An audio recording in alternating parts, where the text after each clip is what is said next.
ये आकाशवाणी है। प्रस्तुत है कार्यक्रम सुर्खियों में। इसके अंतर्गत सुनिए 5 राज्यों में चुनावी परिदृश्य पर चर्चा। इसमें भाग ले रहे हैं राजनीतिक विश्लेषक एसपी सिंह और आकाशवाणी संवाददाता कमल कुमार प्रजापति। 5 राज्यों में विधानसभा चुनावों के लिए चुनावी गतिविधियां चरम पर हैं और उत्तर प्रदेश के हम जानते ही हैं पहले चरण का प्रचार अब समाप्त हो चुका है और उत्तर प्रदेश के दूसरे चरण और गोवा उत्तराखंड के एक चरण के लिए प्रचार तेज है और हम इसी तरह से देख सकते हैं कि पंजाब और मणिपुर में भी चुनावी गतिविधियां चरम पर हैं। मिस्टर सिंह, सबसे पहले अगर उत्तर प्रदेश के पहले और दूसरे चरण की ही हम आपसे चर्चा करें तो पश्चिमी उत्तर प्रदेश और इससे लगते लगभग 20 जिलों की विधानसभा सीटें इसमें आती हैं। तो किस तरह से ये चरण राजनीतिक मायने में अहम है और किस तरह से चुनावी गतिविधियां इन चरणों के लिए आपको देखने को मिल रही हैं? उत्तर प्रदेश का चुनाव अपने आप में एक महत्वपूर्ण चुनाव है क्योंकि इन 5 राज्यों में सबसे अहम और सबकी नजर उत्तर प्रदेश के चुनाव पर है क्योंकि यहाँ पर 403 सीटों पर यानी सबसे ज्यादा सीटों पर चुनाव हो रहा है और सबसे बड़ी आबादी यानी 25 करोड़ लोग यहाँ रहते हैं इस प्रदेश में और इस प्रदेश के चुनाव परिणाम का असर सीधे सीधे आने वाले लोकसभा चुनाव में भी दिखाई देगा और उसी का इसे सेमीफाइनल के तौर पर देखा जा रहा है। ये बेहद महत्वपूर्ण है। पहला और दूसरे चरण का जो चुनाव यहाँ हो रहा है, मतदान से पहले जो चुनाव प्रचार आज शाम थम चुका है, इस दौरान जो मुद्दे आए वो अपने आप में इतने अहम और इतने महत्वपूर्ण थे जिन पर चर्चा अगर हम करना चाहें कमल, तो हमें देखना होगा कि उत्तर प्रदेश में सबसे बड़ी बात थी कि पश्चिमी उत्तर प्रदेश की जो अर्थव्यवस्था की रीढ़ है वो है खेती और कृषि। यहाँ पर किसान आंदोलन को लेकर के यह माना जा रहा था कि किसान आंदोलन अपने आप में एक बड़ी बात होगी, लेकिन चुनाव में कहीं किसानों का मुद्दा बहुत कुछ छाया नहीं रहा।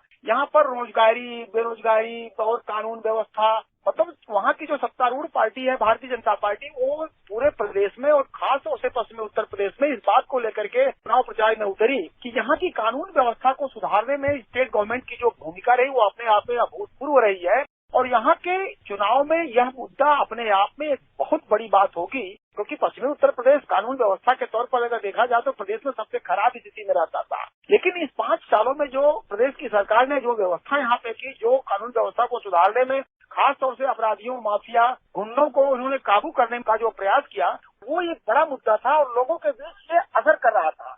हाँ, बेरोजगारी का मुद्दा, गन्ना के खास तौर से एक ऐसा मुद्दा है गन्ना के भुगतान को लेके मैं पिछले 30-35 साल से देख रहा हूँ उत्तर प्रदेश के चुनाव को। पहली बार होगा कि पश्चिमी उत्तर प्रदेश के जो फर्स्ट और सेकंड चरण का चुनाव हो रहा है उसमें यह मुद्दा बहुत कारगर साबित नहीं हो रहा था विपक्ष के लिए, क्योंकि पहली बार ऐसा हुआ कि गन्ने का भुगतान मोस्टली पिछला एक भी बकाया किसी का नहीं था और बकाया इतना कम था कि नाम मात्र का उसे किसानों के बीच मुद्दा बनाने की कोशिश जरूर की गई, लेकिन वो किसानों ने इस तरह से खारिज कर दिया। मिस्टर सिंह, पश्चिमी उत्तर प्रदेश के साथ ही दूसरे चरण में हम अगर उत्तराखंड की बात करें तो 13 जिले जिसमें ज्यादातर पहाड़ी क्षेत्र में आते हैं और 70 विधानसभा सीटें हैं इस राज्य में जिसमें कि 14 तारीख को मतदान होने वाला है। तो उत्तराखंड में हम अक्सर कांग्रेस और भारतीय जनता पार्टी में एक राइवलरी देखते हैं, लेकिन क्षेत्रीय दल भी चुनाव लड़ते हैं। किस तरह का एक चुनावी माहौल आपको नजर आता है उत्तराखंड में? उत्तर प्रदेश के बाद अगर दूसरी नजर अगर पड़ोस के राज्य उत्तराखंड पर देखें, राज्य छोटा जरूर है लेकिन वहाँ पर जो सत्तारूढ़ दल भारतीय जनता पार्टी की सरकार है वहाँ उसके लिए एक तरह से बराबर की टक्कर के तौर पर देखा जा रहा है, लेकिन जो वहाँ पे मुद्दे हैं वो अपने आप में अनूठे हैं। मैं आपको बताऊं कि यही मुद्दे हर चुनाव में आते हैं और यही मुद्दे हर बार उठाए जाते हैं। भारतीय जनता पार्टी और कांग्रेस पार्टी आमने सामने की टक्कर में होती हैं। बहुजन समाज पार्टी और समाजवादी पार्टी के इक्का दुक्का सीटों पर चुनाव भी होते हैं, खास तौर से जो मैदानी क्षेत्र हैं। उत्तराखंड का जो पूरा पहाड़ी क्षेत्र है और जो ऊंचाई पर बसे हुए जिले हैं या वहाँ की जो विधानसभा क्षेत्र है और जो नीचे वाली सीटें हैं खासतौर से मैदानी इलाकों में, इन दोनों में अलग तरह का चुनाव के जो नतीजे आते हैं और इसी तरह के चुनाव के इशूज भी अलग अलग तरीके से हैं। स्थिति आज वहाँ ये हो चुकी है कि पूरे पहाड़ खाली हो रहा है धीरे धीरे। वजह कई एक है, वहाँ पर बुनियादी सुविधाओं का संकट रहा है बहुत पहले से, इस पर सरकारों का ध्यान नहीं रहा और मुद्दा हमेशा यही रहा है। वहाँ पर लोग पलायन करते हैं, पहाड़ों में चिकित्सा, शिक्षा और खासतौर से जो बेसिक चीजें हैं, पीने के पानी की भी सुविधा है। पहाड़ों में से नदियां निकलती हैं, देश भर को पानी मिलता है, लेकिन पहाड़ के लोग बिना पानी के हैं। पीने के पानी का संकट, सिंचाई का संकट, सबसे बड़ा संकट उनके यहाँ आता है जब वहाँ पहाड़ों के ऊपर पेड़ों की कटाई होती है और जो खास तौर से निर्माण कार्य, अवैध निर्माण कार्य हो रहा है नदियों के आसपास और माइनिंग, खासतौर से बालू की माइनिंग जो होती है।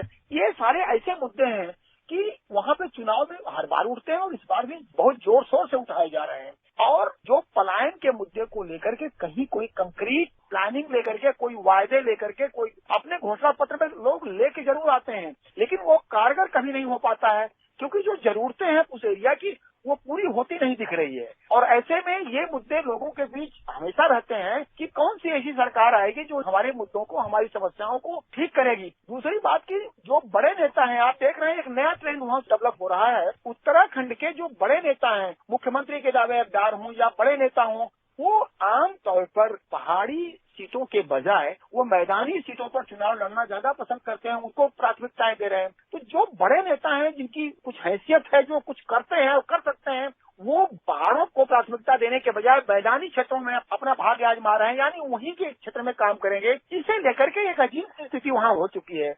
पंजाब की ओर अब हम रुख करते हैं। 20 फरवरी को 117 सीटों के लिए मतदान होना है। शिरोमणि अकाली दल, कांग्रेस और आम आदमी पार्टी अपनी सत्ता की दावेदारी पेश कर रहे हैं। भारतीय जनता पार्टी भी अपनी क्षमता के साथ चुनाव में है और प्रधानमंत्री की वर्चुअल रैलियां हमने देखी भी इस मामले में। तो पंजाब में क्या मुद्दे हैं, क्या परिदृश्य आपको नजर आ रहा है?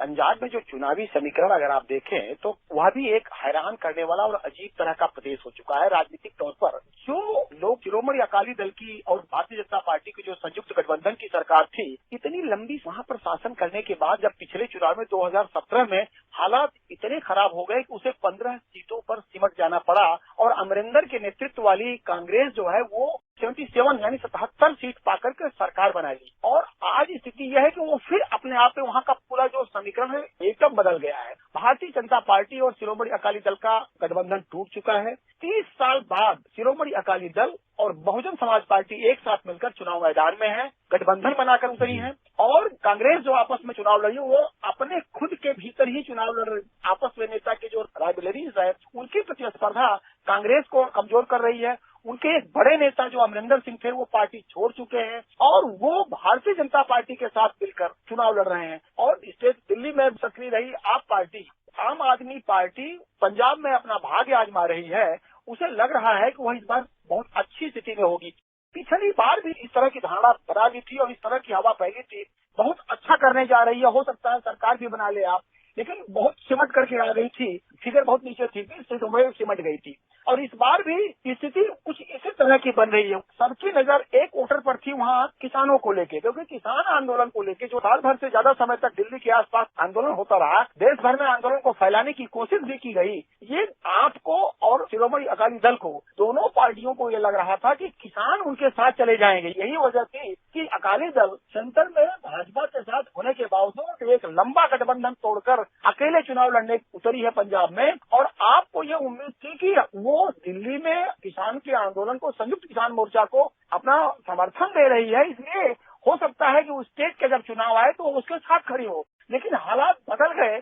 संयुक्त किसान मोर्चा खुद खड़ा होकर के ठीक वैसे ही जैसे दिल्ली में एक अन्ना आंदोलन हुआ, उससे आप पैदा हो गई, ठीक उसी तर्ज पर संयुक्त किसान मोर्चा को लग रहा है कि वो चुनाव खुद के बूते लड़कर वहां पर सरकार बना लेगी। घालमेल की स्थिति है पूरे राज्य में कि कोई ये कहने की स्थिति में नहीं है कि ऊंट किस करवट बैठेगा। तो वहाँ की राजनीति दूसरे राज्यों के मुकाबले बिल्कुल अलग है। उसमें एक बात और, वहाँ के जो मुद्दे हैं, आज स्थिति यह है कि पंजाब सरकार की आर्थिक स्थिति बेहद खराब हो चुकी है और वहाँ पर करप्शन एक बड़ा मुद्दा है, कानून व्यवस्था बड़ा मुद्दा है। वहाँ पर ड्रग्स की ऐसी कुरीति है कि पॉलिटिकल पार्टीज पर भी इशारे किए जाते हैं कि ये लोग भी इसमें शामिल हैं। हालात इतने नाजुक हैं कि वहाँ पर किसी मजबूत पार्टी की, मजबूत सरकार की जरूरत है जो उस स्टेट को इन सारे संकटों से उबार सके। चर्चा जारी रहेगी मिस्टर सिंह आपसे भी आगे, क्योंकि चुनावी गतिविधियां जिस तरह से जोर पकड़ रही हैं और विधानसभा चुनाव अब दस्तक दे रहे हैं, उस लिहाज से हम चर्चा जारी रखेंगे। आप कार्यक्रम में शामिल हुए, हमसे जुड़ने के लिए आपका बहुत बहुत धन्यवाद।